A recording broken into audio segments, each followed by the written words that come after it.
Hey all, welcome to my channel. Hi Ready. AI Trends 2026. So AI Trends 2026 னு சொல்றதை விட the changes that we are going to see because of AI in 2026 அப்படின்னு சொல்லலாம்.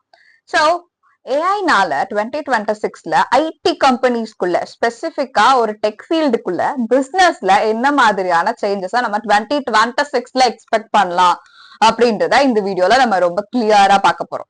இப்பதான் channel first time பாக்குறீங்கன்னா make sure subscribe my channel. So அப்பதான் நீங்க எந்த ஒரு அப்டேட்ஸுமே மிஸ் பண்ண மாட்டீங்க. So you stay tune when it comes to AI. Let's get started. So the ninth change that we are going to see is ROI. ஒரு பிசினஸ்ல ஜென்ரலாவே இந்த ஒரு டேர்ம் பத்தி மோஸ்ட் ஆஃப் த பீப்புளுக்கு தெரிஞ்சிருக்கும். ROI-னா ரிட்டர்ன் ஆஃப் இன்வெஸ்ட்மெண்ட். நீங்க இன்வெஸ்ட் பண்றது எந்த மாதிரியான ஒரு டெக் டொமைன்ல வேணா இருக்கலாம். ஏஐல நீங்க இன்வெஸ்ட் பண்றீங்க அப்படின்னா, ஃபார் எக்ஸாம்பிள் ஒரு வீடியோ ஜெனரேஷனுக்காக ஒரு பிசினஸ் மாடல் ஸ்டார்ட் பண்றீங்க. ஸோ ஏஐ பேஸ் பண்ணி டிஜிட்டல் மார்க்கெட்டிங் ஸ்டார்ட் பண்றீங்க. ஸோ இந்த மாதிரியான பிசினஸ் மாடல்ஸ் ஏஐ பேஸ் பண்ணி நீங்க உங்க பிசினஸ்க்கு அப்ளை பண்றீங்க. ஸோ இப்படி பண்ணும்போது கண்டிப்பா நீங்க பெய்ட் வெர்ஷன் ஆஃப் ஒரு ஏஐ டூல தான் நீங்க வாங்குவீங்க, அதை யூஸ் பண்ண போறீங்க. So one thing that you should keep in mind is AI உங்களுக்கு எல்லாமே பண்ணி கொடுக்காது. நீங்க அந்த பிசினஸ் நாலேஜ்ல ரொம்ப ஸ்ட்ராங்கா இருக்கணும். அந்த டொமைனை பத்தி நல்லா ரிசர்ச் பண்ணி தெரிஞ்சு வச்சிருக்கணும். சோ அத பத்தி தெரியாம எடுத்த உடனே ஏஐ எனக்கு எல்லாமே பண்ணி கொடுத்துருமானா கண்டிப்பா கிடையாது. So AI is like a 10-year old toddler. நீங்க என்ன சொல்லி கொடுக்குறீங்க, லைக் 10-year old ஒரு டீனேஜராவோ இல்ல ஒரு 5-year old டோட்லராவோ நீங்க அதை ட்ரீட் பண்ணணும். இன்கேஸ் ஒரு 50 years பர்சன், ஒரு எக்ஸ்பீரியன்ஸ் பர்சன் ஒரு டொமைன்ல எப்படி ஒர்க் பண்ணுவாங்க அந்த ஒரு எக்ஸ்பெக்டேஷனோட ஏஐ பார்க்காதீங்க. கண்டிப்பா உங்களுக்கு டிராபேக்ஸ் தான் அதிகமா இருக்கும் நீங்க அதை இன்வெஸ்ட் பண்ணதுக்கு அடுத்து. Let me explain why. Because நீங்க இன்வெஸ்ட் பண்றீங்கன்னா பிசினஸ்ல ஏஐ பேஸ் பண்ணி அந்த இடத்துல டொமைன் நாலேஜ் பேஸ் பண்ணி நீங்க ஒர்க் பண்ணணும். ஏஐ மாடல்ஸ் உங்களுக்கு அதை இம்ப்ரூவ் பண்றதுக்கு அந்த ஒரே ஒரு task, video generation, content creation பண்றீங்கன்னு வச்சுக்கோங்களேன், இமேஜை கிரியேட் பண்ணி கொடுக்கும்.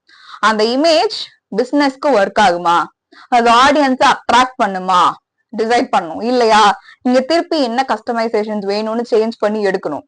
So you should be very dedicated when it comes to work. AI depend பண்ணி கண்டிப்பா இருக்கக்கூடாது. ஸோ ஏஐ டூல்ல நீங்க இன்வெஸ்ட் பண்ணிட்டீங்க, பெய்ட் வெர்ஷன் வாங்கிட்டீங்கன்றதுக்காக உங்க பிரெயினை யூஸ் பண்ணாம இந்த இடத்துல இருந்துடவே கூடாது. இன்கேஸ் நீங்க அப்படி பண்ணலன்னா most of the business models AI use பண்ண போறவங்க இந்த இயர்ல ரிட்டர்ன் ஆஃப் இன்வெஸ்ட்மெண்ட் கம்மியா எடுப்பாங்க. ஸோ அது ஒரு டிராபேக்கா இந்த இயர்ல நம்ம பார்க்க போறோம். ஸோ நீங்க டொமைன் நாலேஜோட டெடிகேட்டடான ஒரு பர்சனா ஏஐ டூல் எடுத்து யூஸ் பண்ணீங்கன்னா உங்களுக்கு அதுல இருந்து வரக்கூடிய ரிட்டர்ன் கண்டிப்பா ஹையரா தான் இருக்கும். So 8th thing, amorphous hybrid cloud. AI ஜெனரலாவே எதுக்காக யூஸ் பண்றோம்? ஏஐ மாடல்ஸ் பேக் எண்ட்ல எப்படி ஒர்க் ஆகுது? ஏஐ ஒரு டூல் இருக்குன்னா அந்த டூல்ல அந்த டேட்டாலாம் எங்க போய் சேவ் ஆகுது? என்னைக்காவது யோசிச்சிருக்கீங்களா? சோ இன் 2026 நிறைய AI tools even school kids கூட டெவலப் பண்ண போறாங்க. பிகாஸ் ஏஐ டூல்ஸ் டெவலப் பண்றதுக்கு கோடிங் தெரியணும்னு அவசியம் இல்ல. நீங்க ஒரு ப்ரோட்டோடைப் டெவலப் பண்ணி கொடுத்தா போதும், அதை டெவலப் பண்ணி கொடுக்கறதுக்கே நிறைய ஏஐ டூல்ஸ் இருக்கு. சோ அப்ப டெவலப் பண்ணக்கூடிய அந்த ஏஐ டூல்ஸ் எல்லாம் டேட்டாவை எங்க சேவ் பண்ணும்? பிசினஸ் மாடலுக்கு அதை அப்ளை பண்றாங்கன்னு வச்சுக்கோங்களேன், அந்த டேட்டாவை யாருமே லோக்கல் சிஸ்டம்ல ஸ்டோர் பண்ண போறது கிடையாது. கண்டிப்பா கிளவுடோட advantage because of use of AI increase ஆக போகுது in 2026. The 7th trend is reasoning at the edge. நாம ஒரு வெப்சைட்ஸ் விசிட் பண்றீங்கன்னு வச்சுக்கோங்களேன். ஃபார் எக்ஸாம்பிள் ஒரு பிசினஸ் பண்ற ஒரு வெப்சைட்ஸ் நீங்க பர்ச்சேஸ் பண்ணக்கூடிய ஒரு லைக் உங்களோட குர்த்திஸ் வாங்குறதா இருக்கலாம், ஷர்ட் வாங்குறதா இருக்கலாம், டிஷர்ட் வாங்குறதா இருக்கலாம், இல்ல pant or something what ever you purchase, ஒரு காஸ்மெட்டிக் ப்ராடக்ட்ஸ் வாங்குறதா இருக்கலாம், ஸ்கின் கேர் ஒரு ஹேர் கேர் ப்ராடக்ட்ஸ்.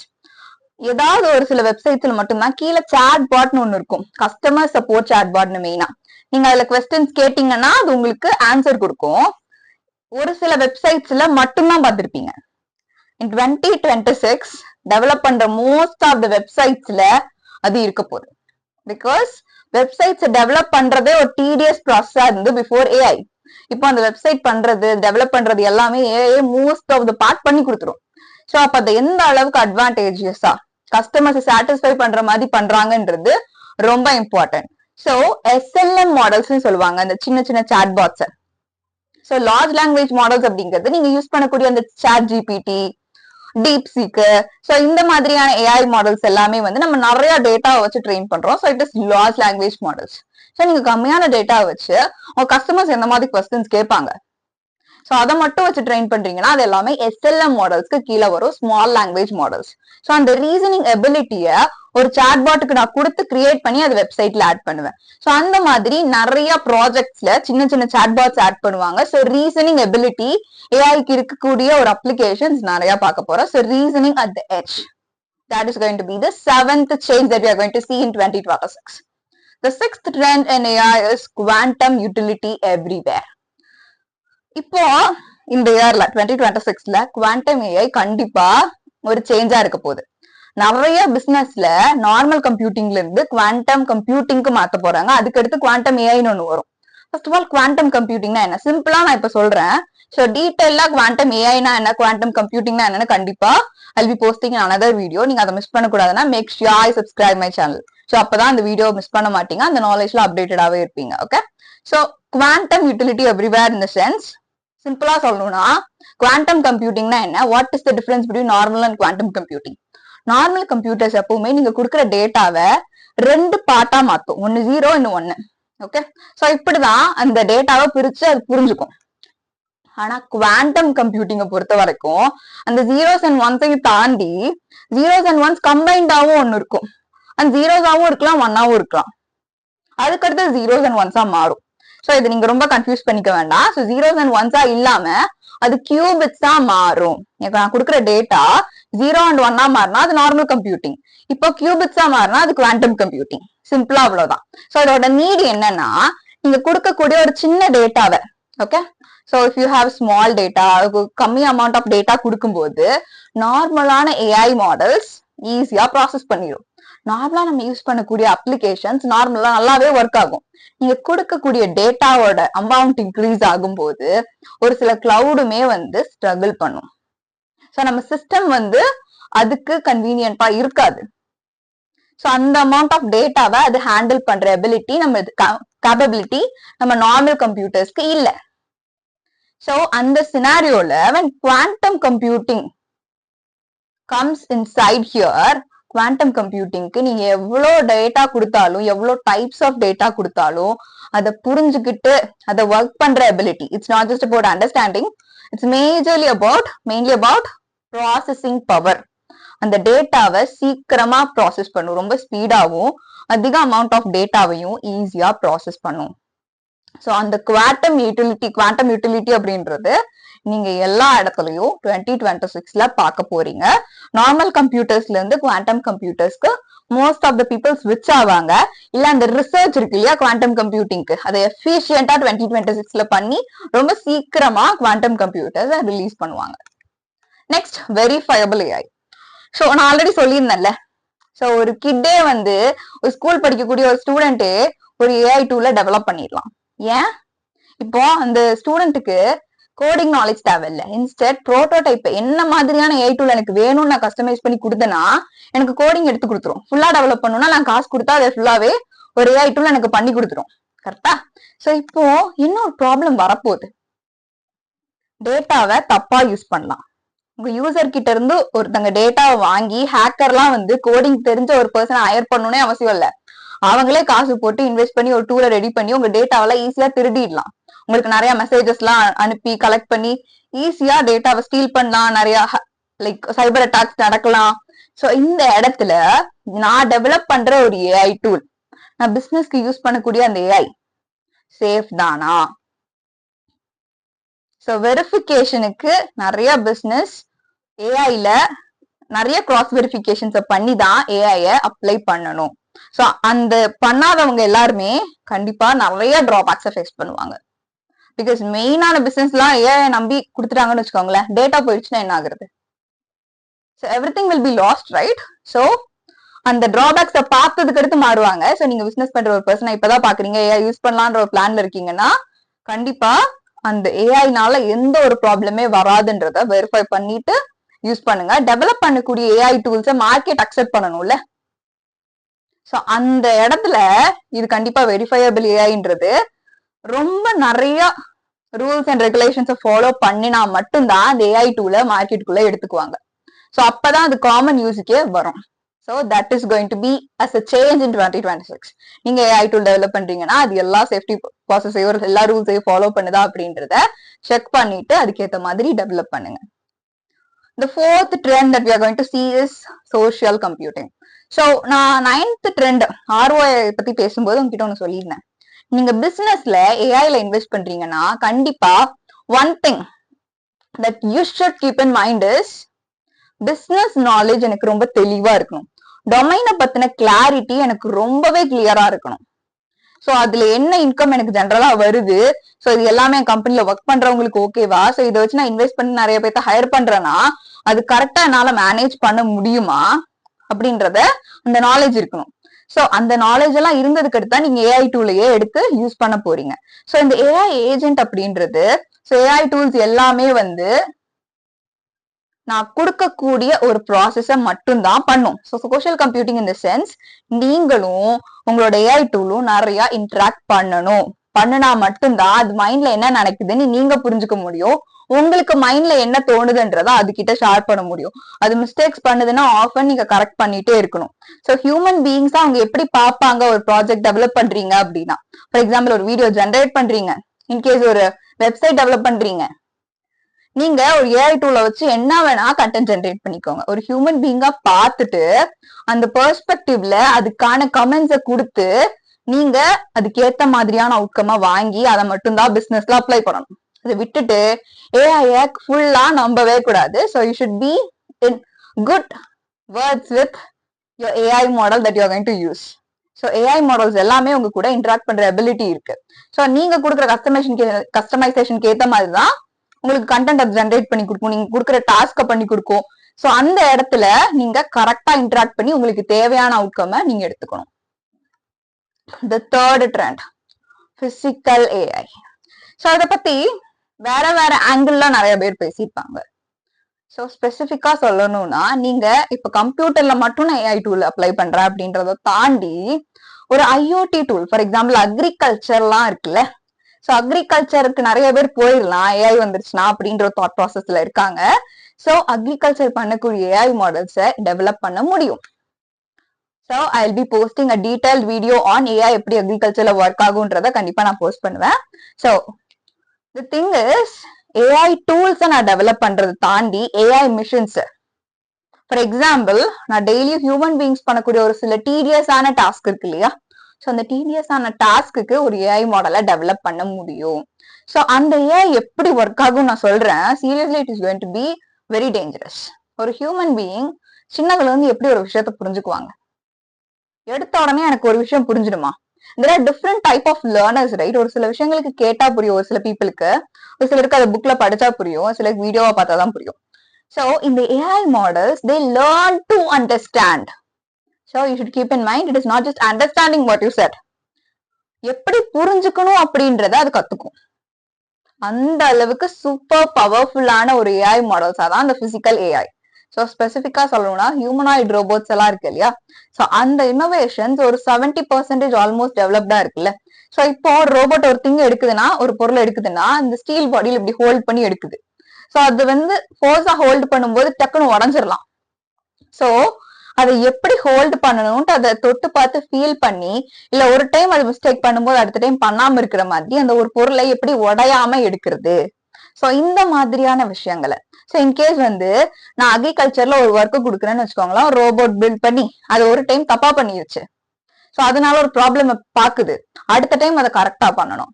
ஸோ அந்த வாட்டரிங் எல்லாம் நம்ம பிளான்ட்ஸ்க்கெல்லாம் கொடுப்போம்ல அக்ரிகல்ச்சர்ல, ஸோ நிறைய தண்ணி ஊத்துனா செடி காஞ்சு போயிடும், வேற அழுகிடும். நம்ம ஹியூமன்ஸ் பீயிங்ஸா எப்படி அதை பார்த்து கத்துக்கிட்டோமோ அந்த மாதிரி விஷயங்களை அது எப்படி புரிஞ்சுக்கணும் அப்படின்னு லேர்ன் பண்ணிக்கும். So that is why I am telling physical AI is going to be the one that is going to be the dangerous one. So அத நிறைய ஏஐ கம்பெனிஸ் இப்போ பேக் எண்ட்ல ஒர்க் பண்ணிட்டு இருக்காங்க. ஸோ இதை பத்தின அப்டேட்ஸ் மோஸ்ட்லி நீங்க search பண்ணி தான் கத்துக்க முடியும். இதை பத்தின எந்த நியூஸ்லயுமே போட மாட்டாங்க. So they do have so many competitors. So IT கம்பெனிஸ்ல they do have so many competitors இல்லையா, ஸோ இவங்க எனக்கு காம்படிட்டரா இருப்பாங்க. இவங்களுக்கு முன்னாடி நான் இந்த ரோபோட்டை இனோவேட் பண்ணி ஹியூமன் பீயிங்ஸ்க்கு ஷேர் பண்ணிடணும். ஸோ குக்கிங் உங்களுக்கு ஒரு ரோபோட்டா வந்துடலாம், ஜஸ்ட் ஒரு மிஷினா இல்லாம.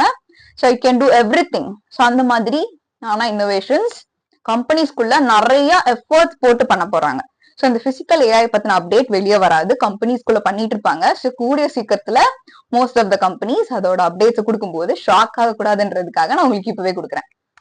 The second type of AI is digital labor workforce. So இந்த இடத்துல ஒரு டாஸ்க நீங்க ஏஐ ஏஜென்ட் கிட்ட கொடுக்குறீங்கன்னு வச்சுக்கோங்களேன், அது எப்படி பண்ணும் ஸ்பெசிபிக்கா, how it is going to do.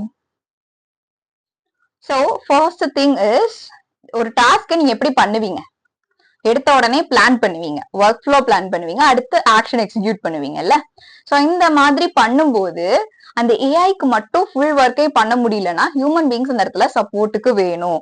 So அதுதான் இந்த டிஜிட்டல் லேபர் ஒர்க் ஃபோர்ஸ்க்கு கீழே வரும். ஸோ ஏஐ ஏஜென்ட்ன்றது என்னோட லேபர் மாதிரி. ஸோ இப்போ என்னோட ஒர்க் ஃபோர்ஸுக்கு நான் ஏஐ மாடல்ஸை எடுத்து டிஜிட்டல் ஏஐ ஒர்க் ஃபோர்ஸ்க்காக, ஸ்பெசிபிக்கா லேபர் ஒர்க் ஃபோர்ஸுக்காக நான் யூஸ் பண்ண போறேன். ஸோ இந்த இடத்துல ஹியூமன் பீங்ஸ் அதிகமா இன்டராக்ட் ஆகணும். எப்படின்னா ஒரு சின்ன எக்ஸாம்பிள் கொடுக்குறேன். ஆந்த்ரோபிக் ஏஐ மாடல்னு ஒன்று இருக்கு. So most of the tech பீப்புளுக்கு அதை பத்தி கிளாரிட்டி இருக்கும். என்னன்னா இது எனக்கு தேவையான ஒரு வெப்சைட்டையோ இல்ல சாஃப்ட்வேரையோ ஃபுல்லா டெவலப் பண்ணி கொடுக்கும், ஏபிஐல இருந்து எல்லாத்தையுமே. ஸோ பெய்ட் வெர்ஷன்லாம் போயிட்டீங்கன்னா சாஃப்ட்வேர் டெவலப்பருக்கே அது கொஞ்சம் அப்படி இது பண்ணும். ஸோ அவங்கள விடவே கூட ஒரு சில டாஸ்க் எல்லாம் ஈஸியா பண்ணி முடிச்சிடும். அந்த மாதிரியான ஒரு ஏஐ மாடல் தான் அந்த ஆந்த்ரோபிக் ஏஐ மாடல். ஸோ இப்போ அந்த ஒரு ஏஐ மாடல் இன்னோவேட் ஆனதுக்கு அடுத்து ஐடி கம்பெனில பக்காவான கிராஷ் நடந்துட்டு இருக்கு, பயங்கரமான கிராஷ் நடந்துட்டு இருக்கு. ஸோ அதனால இன்வெஸ்ட் பண்ணவங்க எல்லாம் இந்த ROI இருக்குல்ல, ரிட்டர்ன் ஆஃப் இன்வெஸ்ட்மெண்ட், இன்வெஸ்ட் பண்ணாத திருப்பி வருமா அப்படின்ற ஒரு டவுட்ல இருக்காங்க. ஸோ தி திங் இஸ், இப்போ ஆந்த்ரோபிக் ஏஐ வந்ததுனால ஐடி கம்பெனிஸ் மார்க்கெட்ல டவுன் ஆகுது. இந்த ஏஐ மாடலை டெவலப் பண்ணவங்களுக்கு கண்டிப்பா நிறைய growth இருக்க போகுது, நிறைய ப்ராஃபிட் வரப்போகுது. கரெக்டா? சோ இப்போ சாஃப்ட்வேர் டெவலப்பர்ஸ் அங்க ஒர்க் பண்ணிட்டு இருந்தா அவங்களோட நிலைமை என்ன? சோ நான் யார் சர்வைவ் ஆவாங்க, யார் சர்வைவ் ஆக மாட்டாங்கன்னு சொல்றேன். டொமைன் பேஸ்ட் பக்காவா நாலேஜ் வச்சிருக்கவங்க. சோ இந்த பிசினஸ்க்கு இப்படிதான் வெப்சைட் டெவலப் பண்ணும், இப்படிதான் பண்ணணும்னு சக்சஸ்ஃபுல்லா நிறைய வெப்சைட்ஸ் டெவலப் பண்ணவங்க, நிறைய ரிசர்ச் பண்ணவங்க, நிறைய நாலேஜ் வச்சிருந்தவங்க. சோ எப்படி எல்லாம் ஷார்ட் லைக் இன்னோவேட்டிவா பண்ணலாம் அப்படின்ற ஒரு ரிசர்ச் பண்ணிட்டு ஹார்ட் ஒர்க் பண்ணிட்டு டெடிகேட்டடா இருந்த ஒரு சில பீப்புள் அந்த இண்டஸ்ட்ரியில சர்வைவ் ஆவாங்க. இல்ல கோடிங்க சாட்ஜிபிடில இருந்து எடுத்து போட்டு சாஃப்ட்வேரை டெவலப் பண்ணி கொடுத்தவங்க ஸ்ட்ரகிள் பண்ணுவாங்க. ஸோ சிம்பிளா இந்த ஒரு விஷயம் கண்டிப்பா நடக்க போகுது. பிகாஸ் கம்பெனிஸ் பிசினஸஸ் எல்லாமே வந்து ஹியூமன் பீங்ஸை விட ஏஐ ஏஜென்ட் எனக்கு ஒர்க் முடிச்சு கொடுக்கும் அப்படின்னா என்ன பண்ணுவாங்க, சீனியர் சாஃப்ட்வேர் இன்ஜினியர் ஒருத்தங்களை ஹையர் பண்ணிட்டு ஜூனியர் ஹையர் பண்றதே ஸ்டாப் பண்ணிடுவாங்க. 4 பேர் ஹையர் பண்ணாம ஒரு சீனியர் எம்ப்ளாயை ஹையர் பண்ணி எனக்கு இந்த ஒர்க் அவங்க எக்ஸ்பீரியன்ஸ் பேஸ் பண்ணி முடிச்சு கொடுங்க, அவ்வளவுதான், முடிஞ்சிடும். ஸோ நீங்க எந்த ஒர்க் பண்ணாலும் டெடிகேட்டடா அதுல ரிசர்ச் பேஸ் பண்ணி நிறைய நாலேஜ் கத்துக்கிட்டு வச்சீங்கன்னா அதுல அந்த டொமைன் நாலேஜ் கண்டிப்பா உங்களை இந்த ஏஐ எரால சர்வைவ் பண்றதுக்கு அண்ட் தென் சக்சஸ்ஃபுல்லா இருக்கிறதுக்கு ஹெல்ப்ஃபுல்லா இருக்கும். So B dedicated about your fashion, what ever you are doing. The first trend that is going to make a change in 2026 is multi-agent orchestration. So simple சொல்றேன், orchestra பத்தி கேள்விப்பட்டிருக்கீங்களா? So ஒரு functions or something conduct பண்றாங்கன்னா அந்த conductor ஒருத்தங்க இருப்பாங்கல்ல, so அந்த மாதிரிதான் இந்த ஆர்கெஸ்ட்ரேஷனும். ஸோ மல்டிபிள் ஏஜென்ட்ஸ் எனக்கு நிறைய ஒர்க் பண்ணணும். ஃபார் எக்ஸாம்பிள் எனக்கு ஐடி கம்பெனிஸ் என்ன மாதிரி ஒர்க் எல்லாம் பண்ணுவாங்க, ஒன்னா கிளவுட் இன்ஜினியர்ஸ் என்ன பண்ணுவாங்க, டேட்டா எல்லாம் கிளவுட்ல போட்டு சேவ் பண்ணி கரெக்டா பாத்துக்குவாங்க. சைபர் செக்யூரிட்டி இன்ஜினியர்ஸ் டேட்டாவை மத்த கம்பெனிக்கு போகாம சேஃபா பாத்துக்குவாங்க, யாராவது ஹேக் பண்ணாம பாத்துக்குவாங்க.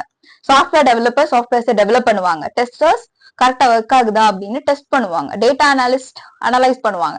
ஸோ அந்த மாதிரி நிறைய டாஸ்க்கு வேற வேற ஆள வச்ச மாதிரி நான் ஒரு task step by step process follow பண்றேன்னு வச்சுக்கோங்களேன். ஸோ அந்த ஃபர்ஸ்ட் ஸ்டெப்பு பிளான் பண்றதா இருக்கணும், அடுத்த ஸ்டெப்பு அது கரெக்டா ஒர்க் ஆகுமான்னு செக் பண்றதா இருக்கணும், அடுத்து ஒர்க் ஃப்ளோ டெவலப் பண்றதா இருக்கணும், ஃபைனலைஸ் பண்ணி அந்த ஒர்க்கை ஸ்டார்ட் பண்ண ஆக்ஷனா இருக்கணும். கடைசியா ஒரு ஸ்டெப்பு இதெல்லாம் முடிச்சிருச்சான்னு சொல்லிட்டு சமரைஸ் பண்ணி ஒரு டாக்குமெண்ட் ரெடி பண்ணணும். ஸோ இது எல்லாமே டாஸ்கா நடக்குதா? ஸோ இப்போ ஒன்னொன்னுக்கு தனித்தனி ஏஜென்ட் நான் ஃபிக்ஸ் பண்ணிட்டேன்னா அந்த ஏஜென்ட் எல்லாம் இந்த ப்ராசஸ ஃபாலோ பண்ணும். ஃபர்ஸ்ட் எந்த ஏஜென்ட் ஒர்க்கை ஸ்டார்ட் பண்ணும், இது முடிச்ச உடனே அடுத்த ஏஜென்ட் கொடுக்கணுமா, ஸோ அடுத்த ஏஜென்ட் யாரா இருக்கும் அப்படின்ற அந்த ஒர்க் ஃப்ளோவை டிசைன் பண்ணி கரெக்டா நடக்குதா அப்படின்றத செக் பண்ணி ஆர்கனைஸ் பண்ணி பாத்துக்கிறது. இந்த மல்டி ஏஜென்ட் ஆர்கெஸ்ட்ரேஷன் அப்படின்றது ரொம்ப ஒரு நீட்ஃபுல்லான ஒரு ப்ராசஸா இருக்கும். So that is going to become as a change and people should be ready for that. நீங்க Anthropic AI கொடுத்து ஒரு சாஃப்ட்வேர் டெவலப் பண்ண சொல்லிட்டாலும் அந்த ஸ்டெப்ஸ் எல்லாம் கரெக்டா நடக்குதான்றத, ஆர்கனைஸ்டா நடக்குதா அப்படின்றத செக் பண்ணும். இன்கேஸ் அது ஃபெயில் ஆனா அதுக்கு நான் என்ன பண்ணுவேன்? சோ அதுக்கேற்ற மாதிரி ஒரு ஏஐ ஏஜென்ட் டெவலப் பண்ண முடியுமா அப்படின்ற மாதிரியான ரிசர்ச்சஸ் கண்டிப்பா 2026ல inside IT companies it is going to happen. So most of the கம்பெனிஸ்ல வந்து அப்டேட்ஸ் உங்களுக்கு கொடுப்பாங்க, அதை பத்தி உங்களுக்கே இன்ஃபர்மேஷன் வரும். But some updates will not be share to everyone. So only very few updates you will be hearing or you will be get to know. So most of the updates hidden தான் இருக்க போகுது. So அதை பத்தி நீங்க அப்பப்போ தெரிஞ்சுக்கணும்னா நீங்க நிறைய நியூஸ் லெட்டர்ஸ், நீங்க ஸ்பெசிஃபிக்கா ஏஐ கரியர்ல ஃபோக்கஸ் பண்றீங்கன்னா நியூஸ் லெட்டர்ஸ் எல்லாம் சப்ஸ்கிரைப் பண்ணி வச்சுக்கோங்க. ஸோ மெயில்ஸ் உங்களுக்கு ஆஃபன் ரிசீவ் ஆகும். ஸோ அதை பத்தி நீங்க அப்டேட் பண்ணிக்கிட்டே இருக்கலாம். அந்த பத்தின நாலேஜ் உங்களுக்கு எப்பவுமே இருந்துகிட்டே இருக்கும். So make sure subscribe my channel as well. So அப்பதான் எந்த ஒரு அப்டேட்ஸ் ஏஐல வந்தாலும் கம்பெனிஸ்ல இனிமேல் வரப்போகுது அப்படின்றத நீங்க தெரிஞ்சுக்கணும்னாலும் you will get to know about it. So இந்த விஷயங்கள் it is going to happen it anyhow. So one thing what you have to do is be passionate about your career. AI இன்ஜினியரா இருக்கலாம், software டெவலப்பரா இருக்கலாம், நீங்க எந்த ஒரு ஃபீல்ட்ல வேணா ஒர்க் பண்ணலாம். ஸோ அந்த டெடிகேஷன்ல நீங்க ஒர்க் பண்ணிட்டு இருந்தீங்கன்னா 2026ல சர்வைவ் ஆகுறதையும் தாண்டி சக்சஸ்ஃபுல்லா இருப்பீங்க. ஒரு பிசினஸ் டெவலப் பண்ணிட்டீங்கன்னா உங்க டொமைன் நாலேஜையும் பிசினஸ் நாலேஜையும் அந்த ரிசர்ச் பார்ட்டையும் எப்பவுமே பண்ணிட்டே இருங்க. ஏஐன்றது உங்களுக்கு ஹெல்ப்ஃபுல்லா தான் இருக்க போதே தவிர்த்து ஏஐ ஃபுல்லா ஒர்க்கையும் பண்ணாது. So AI is there to assist you. Keep that in mind. Bye for now. We'll meet you in next amazing video.